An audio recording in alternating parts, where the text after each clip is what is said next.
Hi guys, मैं वीरेंद्र सहगल। और जैसे कि आपने थंबनेल में भी देखा कि हम कंप्यूटर पर डिस्कस करेंगे। और कंप्यूटर की जो अपना मेन फोकस रहने वाला है वो आने वाला पटवार का जो एग्ज़ाम है, पटवार 2020 कह सकते हैं इसको हम। 30 अप्रैल इसकी लास्ट डेट है फॉर्म भरने की, आप सब लोगों को पता है। तो मैं इसमें आपको पढ़ाऊंगा कंप्यूटर। अब कंप्यूटर क्या होता है कि हम इसको काफ़ी हल्के में ले जाते हैं और काफ़ी हल्के तरीके से इसको एक बार जो भी हमको पता होता है वो चीज़ें हम सोचते हैं कि कंप्यूटर तो हम निकाल लेंगे। लेकिन आपने कभी देखा होगा कि जब आप एग्ज़ाम में फेल होते हैं तो आप वहाँ यही कह रहे होते हैं कि यार मैं आधे नंबर से रह गया या एक नंबर से रह गया। और जब कंप्यूटर के मार्क्स देखते हैं तो आप देखते हैं अरे यार ये मैं सिली मिस्टेक्स कैसे कर गया है। तो ये जो मैं सेशंस बनाने वाला हूँ ये उन्हीं ये उन्हीं सिली मिस्टेक्स को कम करने के लिए अपन बनाने वाले हैं कि वो हम जो छोटी छोटी गलतियां करके आते हैं वो ना करें। अब पटवार की अगर बात करते हैं तो इसमें 15 क्वेश्चंस आपके आते हैं। 30 नंबर का इसमें पेपर आपका होता है, 30 मार्क्स का। अब ये 30 मार्क्स कितने ज़बरदस्त आपको महत्व रखते हैं आपके पेपर में, तो ये अब आपको देखना है। मैं आपको पूरा बेसिक से मैं आपको कंप्यूटर पढ़ाऊंगा और अपन वहाँ तक चलेंगे किस तरह से आप गलतियाँ करते हैं। क्वेश्चंस के साथ अपन प्रैक्टिस करेंगे, ठीक है। अब मेरा एक्सपीरियंस आपको बता देता हूँ कि 2015 में जो आपकी भर्ती निकली थी पटवारी की, उसमें से मैंने काफ़ी जो मैंने क्वेश्चंस बताए थे सारे क्वेश्चंस उसमें थे। मैं अलवर में राजस्थान में पढ़ाता था। तो बहुत अपन बेसिक से चलने वाले हैं। जैसे बेसिक से सबसे पहले मैं बात करता हूं कि अपने पास एक वर्ड होता है कंप्यूटर। अब किस किस तरह से क्वेश्चंस आते हैं उसकी अपन बात करते हैं। कंप्यूटर, तो कंप्यूटर की अपन को सबसे पहले तो फुल फॉर्म पता होनी चाहिए। कंप्यूटर की फुल फॉर्म क्या होती है? Commonly operating machine particularly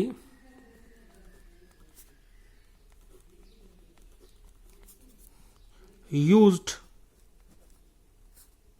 for technology. अब ये 3 वर्ड जो है ना ये ज़्यादा इंपॉर्टेंट है। टेक्नोलॉजी, एजुकेशन, सॉरी ये सी है, एजुकेशन एंड रिसर्च।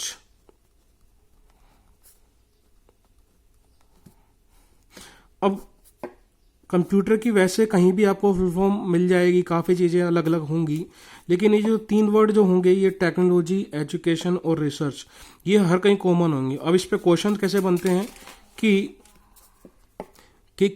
पहला क्वेश्चन अगर इस तरह से, ये पहले भी प्रीवियस ईयर के क्वेश्चन ही मैं आपको बता रहा हूं जिस तरह के क्वेश्चंस हमारे पास आए हुए हैं कि कंप्यूटर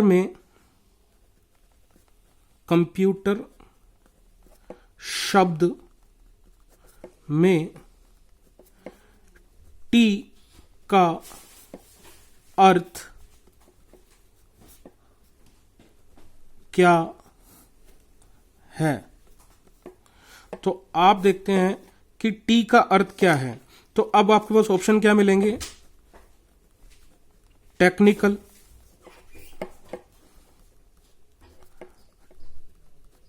टेक्नोलॉजिकल,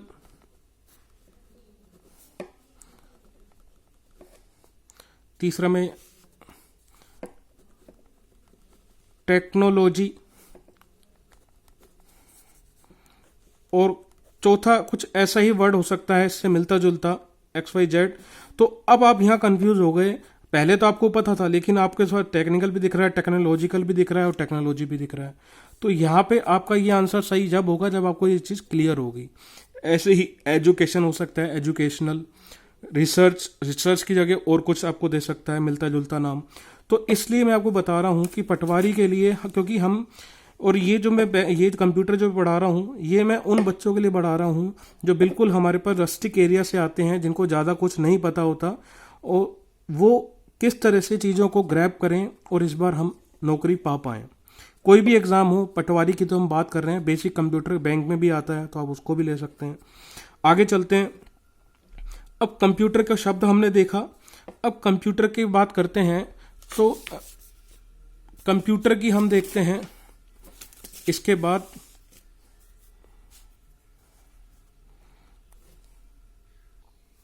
तो जैसे हमने कंप्यूटर की फुल फॉर्म के बारे में देखा, अब आगे देखते हैं कि हिस्ट्री ऑफ कंप्यूटर्स, कंप्यूटर का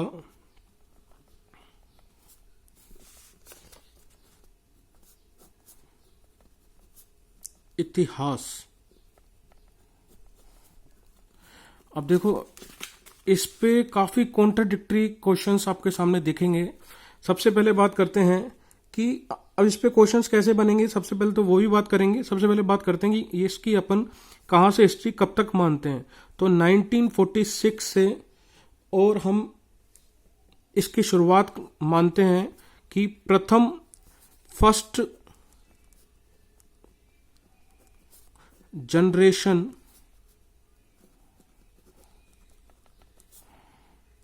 जो कंप्यूटर की जो फर्स्ट जनरेशन है, तो वो जो आई वो 1946 में आई। अब इसमें क्या हुआ, अब देखो इसके मेन क्वेश्चंस, अपन एग्जाम ओरिएंटेड क्वेश्चंस सारे पढ़ रहे हैं, एग्जाम ओरिएंटेड अपन तैयारी कर रहे हैं, और मैं आपको इस तरह का भरोसा दिलाता हूं कि आपको वो सारी चीज़ें याद करा दूंगा शॉर्ट में कि जो आपको दिक्कत नहीं आएगी एग्जाम के अंदर, और आपको बता भी दूंगा कि आप गलती कहाँ करेंगे और किस तरह से आपको वो सही करना है। तो सबसे पहले बात करते हैं अपन कि 1946 में जो फर्स्ट जनरेशन के कंप्यूटर जो आए थे, तो ये क्या होता था कि इनका जो सबसे इनका साइज जो होता था कम, एक एक दो दो कमरे के बराबर होता था, और इनका मेन यूज जो होता था वो बड़ी बड़ी कैलकुलेशन, कॉम्प्लेक्स कैलकुलेशन के लिए यूज में होता था। कॉम्प्लेक्स कैलकुलेशन के लिए इनका यूज होता था। और ये जो बने होते थे, ये बने होते थे वैक्यूम के, मतलब कि इनके अंदर निर्वात का इस्तेमाल, मतलब निर्वात से बने होते थे। मतलब जहां निर्वात उसको कहते हैं जहां पर कुछ भी नहीं है, हवा भी नहीं है। और वैक्यूम आपका इंग्लिश का भी एक वर्ड है, आप इसको स्पेलिंग मिस्टेक में भी आप देख सकते हैं कि वैक्यूम की स्पेलिंग VACWM होती है। तो आपका दूसरा क्वेश्चन भी सही हो जाएगा। अब बात करते हैं, वैक्यूम का इसमें यूज होता था, और इसमें क्या होता था, मैग्नेटिक ड्रम स्टोरेज के लिए यूज में होते थे। मैग्नेटिक ड्रम का इसका स्टोरेज के लिए यूज करते थे। अभी थोड़ी बहुत आपको दिक्कत आएगी क्योंकि अभी आपको सबको पता है कि लॉकडाउन चल रहा है, तो काफ़ी सारी परेशानियां हैं। धीरे धीरे अपन इस चीज़ को बोर्ड पे ले आएंगे और आपको काफ़ी दिक्कत खत्म हो जाएगी। अब आगे बात करते हैं हम कि वैक्यूम ट्यूब्स का इसमें यूज़ होता था। वैक्यूम ट्यूब्स पहले हमारे टीवी भी उसके तरह इसके आते थे, बड़े बड़े, पीछे से आपने देखे होंगे, पीछे से काफ़ी चौड़े टीवी होते थे, उसमें भी वैक्यूम ट्यूब्स का इस्तेमाल होता था। मैग्नेटिक ड्रम का इसमें स्टोरेज होता था, स्टोरेज के लिए यूज़ होता था। अब बात करते हैं कि इसके अंदर जो लैंग्वेज यूज़ की जाती थी वो मशीन लैंग्वेज ही यूज़ की जाती थी। मशीन लैंग्वेज आप समझते हैं, मशीन लैंग्वेज वही होती है जिसको कम मशीन समझती है, ठीक है। अब बात करते हैं हम कि इस जनरेशन के मुख्य कंप्यूटर कौन कौन से थे। बहुत इंपॉर्टेंट क्वेश्चन है ये। तो एग्जाम्पल जो थे बहुत सारे थे, लेकिन मुख्य कंप्यूटर था ENIAC, एनियाक। अब क्वेश्चन क्या बनता है कि एनियाक को बनाया किसने था, डिजाइन किसने किया था। तो एनियाक को डिजाइन किया था J.P. प्रेस्पर्ट,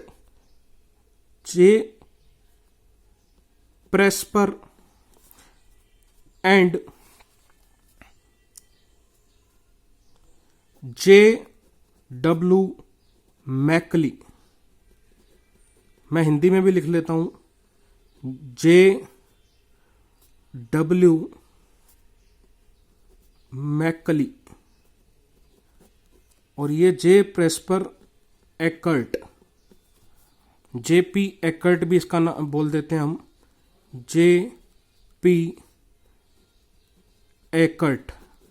तो इन दोनों ने मिलकर इसको बनाया था। अब क्वेश्चन क्या आता है कि एनियाक का आविष्कार किसने किया। अब इन दोनों में से एक भी नाम आ सकता है या दोनों भी आ सकते हैं, लेकिन आपको ये दोनों चीजें क्लियर होनी चाहिए। ठीक है, मैं डायरेक्ट क्वेश्चन वाइज चल रहा हूं और कोशिश यही कर रहा हूं कि कम समय में हम पूरे कोर्स को कंप्लीट कर पाएं। अब सबसे पहली बात आती है, दूसरी बात क्या है इसमें कि एनियाक की फुल फॉर्म क्या होती है। तो अब यहां पे आप देखो गलती करते हो। तो एनियाक की फुल फॉर्म क्या होती है, इलेक्ट्रॉनिक न्यूमेरिकल इंटीग्रेटर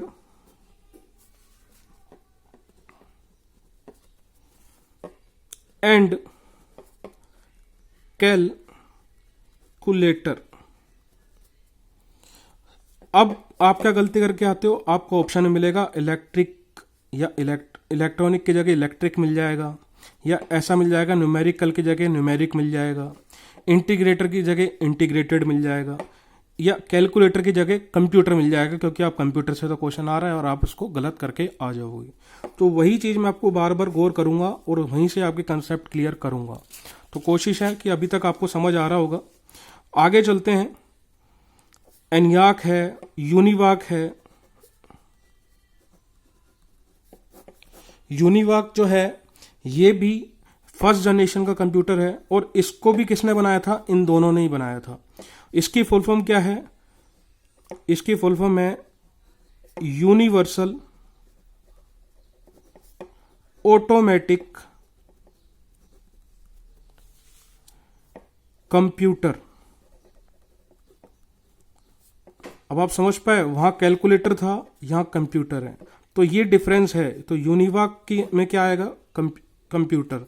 इसको भी किसने बनाया था, जेपी एकर्ट और जे डब्ल्यू मैकली ने बनाया था। तो यहां तक मैं समझता हूं कि आपको समझ आ गया होगा। अब एक और कंप्यूटर भी था। इस जनरेशन के मुख्य मुख्य कंप्यूटर कौन कौन से थे वो मैं आपको बता रहा हूं बार बार। तो इसके बाद आता है हमारे पास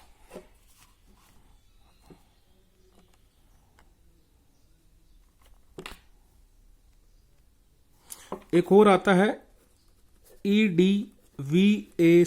ये भी फर्स्ट जनरेशन का कंप्यूटर है। इसको भी किसने बनाया था, इसको भी इन दोनों ने ही बनाया था। ठीक है, इन्वेंटर, किसी भी चीज जो साइंटिफिक जो भी कोई चीज होती है उसको इन्वेंट किया जाता है। ये भी चीज ध्यान रखना, इंग्लिश के में काफी काम आता है आपके ये। ठीक है, EDVAC, electronic discrete variable automatic computer. ये भी कौन सा कंप्यूटर था, फर्स्ट जनरेशन था। ठीक है, किसने बनाया था, इन दोनों ने ही बनाया था। नेक्स्ट आता है कि एक और हमारे पास आता है EDSAC, एडसेक। एडसेक क्या हुआ कि इलेक्ट्रॉनिक डिले स्टोरेज ऑटोमेटिक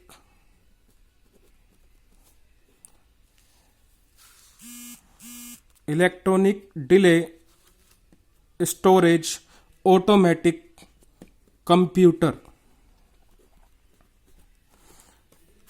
ठीक है, ये दुनिया का फर्स्ट स्टोरेज कंप्यूटर था, मतलब कि जिसके अंदर हम डाटा को स्टोर करके रख सकते थे। तो ये दुनिया का फर्स्ट, तो एडसेक की फुल फॉर्म क्या हुई, electronic delay storage automatic computer. और इसको बनाया किसने था, इसको बनाया था मैरिस विंसेंट विकीज। तो आप देख पा रहे हो कि मतलब ये वो चीजें हैं जो आपके डायरेक्ट क्वेश्चन से रिलेट करती हैं। एक और चीज अपन ऊपर मैं आपको बताना भूल गया कि यूनिवाक जो था, ये यूनिवाक ये फर्स्ट जनरेशन कमर्शियल कंप्यूटर था। कौन? यूनिवाक। तो आप देख रहे हैं कि मैं आपको एग्जैक्ट क्वेश्चन वाइज क्वेश्चन आपको क्लियर करा रहा हूं और आई थिंक आपको फर्स्ट जनरेशन के बारे में काफी हद तक पता लगा होगा। ऐसी ही अगली सीरीज में, अगले मतलब सेशन में मैं आपको सेकंड, थर्ड, फोर्थ जनरेशन के बारे में बताऊंगा क्या क्या चेंजेस आएंगे उसमें। तो आपको सबसे पहले तो ये चीज क्लियर करके मैं रिवाइज आप कर सकते हैं। फर्स्ट जनरेशन है, कॉम्प्लेक्स कैलकुलेशन के लिए इसका यूज किया था। वैक्यूम ट्यूब्स का इसमें इस्तेमाल किया जाता था। मैग्नेटिक ड्रम का स्टोरेज में इस्तेमाल किया जाता था और मशीन लैंग्वेज का यूज किया जाता था। पहली जनरेशन का सबसे पहला कंप्यूटर था एनियाक। किसने बनाया था? जेपी एकट और जेडब्ल्यू मैकली। एनियाक की फुल फॉर्म हो गई, यूनिवाक हो गया, एडवाक हो गया और फर्स्ट स्टोरेज कंप्यूटर ये हो गया हमारे पास। तो ये एक पैकेज अब आपके पास धीरे धीरे ये आपको मिलता जाएगा और इसके बाहर मैं आपको गारंटी देता हूँ। गारंटी देना सही बात नहीं है, लेकिन मैं आपको विश्वास दिलाता हूँ कि आपको काफ़ी हद तक इससे हेल्प मिलेगी। Thank you. आगे मिलते हैं नेक्स्ट चैप्टर में।